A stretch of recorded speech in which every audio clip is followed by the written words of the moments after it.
Hello everyone. Today's topic is passenger drones and flying cars. I know you all love this topic, so let's get start right away.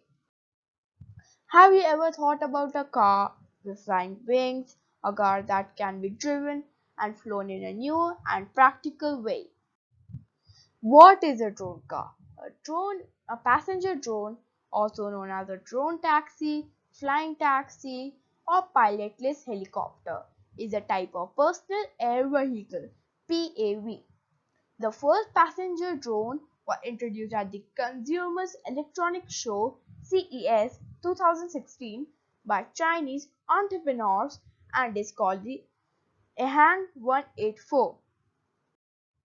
Do you know drones have started out as a military technology but is now increasingly used for a wide range of consumers and commercial applications.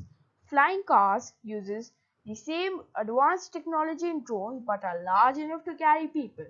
Due to advances in materials, batteries, and software, flying car will be more affordable and convenient than today's planes and helicopters.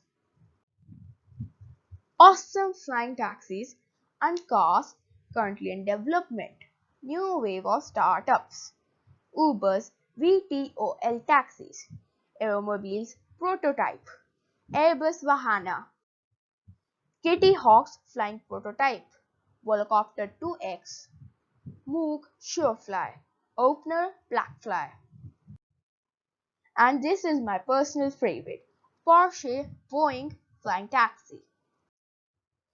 Can drones carry a person? Yes, big drones can carry a person.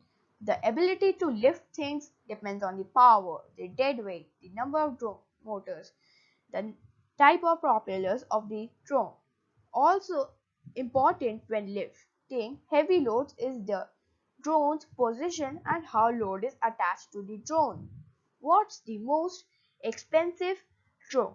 Augmented Oregon drone plus Phantom Flex 4 is $250,000. Combining driving with flying in just one vehicle will be the new trend of the future.